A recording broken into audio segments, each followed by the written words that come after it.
the children's time last Sunday in worship, we learned that this Sunday is the day the Easter Bunny comes. Now, an honest show of hands. How many of you remember waiting for the Easter Bunny to arrive? Okay. How many of you rushed to Easter baskets excited to see what was there? How many of you wondered some things about that bunny, had some questions, tried to figure out how this whole thing really worked? Okay, thank you. In our family, the Easter Bunny was a wonderment, engaging our daughter's mind at a very, very young age and for years to come. She wondered about that bunny. She had lots of questions about this creature. She worked to understand the comings and goings of the bunny. She created hypotheses. Then one day, during a children's time on Easter Sunday morning, during worship, our ears perked up, as parents' ears do, when we recognized a very young voice speaking on the microphone, sharing her discoveries and newfound wisdom. The Easter Bunny, Cameron said, is tricky. The bunny took my eggs. All of a sudden, every child there had a story to share, discoveries and wisdom of their own. In a matter of seconds, this very experienced minister had lost complete control of children's time, and whatever the children's message was that day was lost in the ensuing energetic frenzy. And it all began with how the Easter Bunny visited us. You see, at our house, the Easter Bunny came in the night, took the eggs Cameron had been playing with for the past few weeks, left a very small gift in her basket, and then, while we were at church, hid the eggs, wonderfully filled with new things, ready to be discovered when we got back home from church. I'll leave the mystery of why and how the bunny operated this way for your imagination and for you to solve, but the Easter Bunny remained a mystery, something to think about, to wonder, to revisit year after year. There's a certain intrigue that engages us when confronted with mystery. Mysteries give us something to think about. Mysteries fill us with wonder. Mysteries engage our minds, our imaginations, our feelings as we seek answers, struggle to find meaning, and ponder what is really going on. The women arriving at Jesus' empty tomb are confronted with mystery. The tomb is open. Jesus' body is gone. Two glistening, strange figures suddenly appear by their side, talking to them. And the women are at a complete loss. They don't know what to make of this. They don't understand. This is something completely new, completely different, completely outside of their experience. And at first, they are amazed, filled with wonder at this new thing. Then confused, uncertain, not knowing what to do. Then, as is often the case when confronted with something new, something mysterious, they become afraid. But as fear subsides a bit, they begin to remember past experiences with Jesus that may shed some light on what is happening here and now. Amazed, filled with wonder at this mystery, questioning, pondering, thinking, feeling, the women go back to their community, back to the people with whom they have lived and worked for quite a while now. Back to the community which had gathered around Jesus, back to share what they had experienced, perhaps ready to join with friends to figure out the mystery, to decide what to do now. Most of Jesus' followers aren't ready for this news the women bring. They dismiss the story, nonsense, an idle tale, refusing to believe, unable to entertain new possibilities. Perhaps they're just too afraid. Except for Peter, who runs to the tomb, seeking his own experience, ready to be amazed, maybe even ready to dance with the mystery of all of this. Perhaps even ready to be changed by the mystery of what later would be called resurrection. What do we do with the whole idea of resurrection?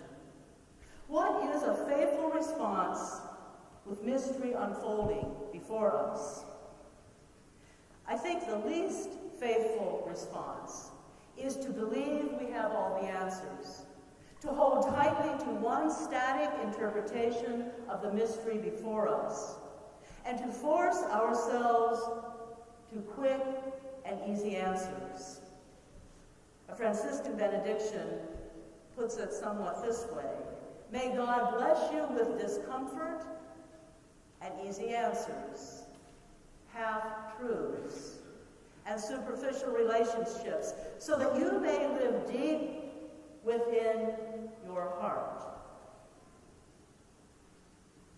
I believe if we are going to live deep within our hearts, if we are going to be faithful followers of Jesus, if we seriously are seeking truth that will change our lives, we have to learn to dance with mystery, playfully engaging all of life, ready to take in what the Spirit has for us. So allow yourself to be amazed with mystery, asking all the questions in your heart, in your mind, staying with the mystery long enough, as long as it takes, probably forever. Jump into the dialogue with other seekers of truth, sharing honestly your own experience, listening with respectful openness to your conversation partners, ready even to be changed by what you may discover.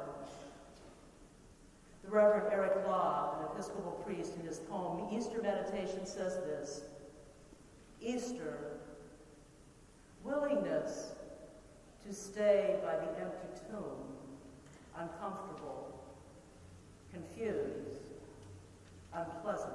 But stay. Don't avoid the darkness.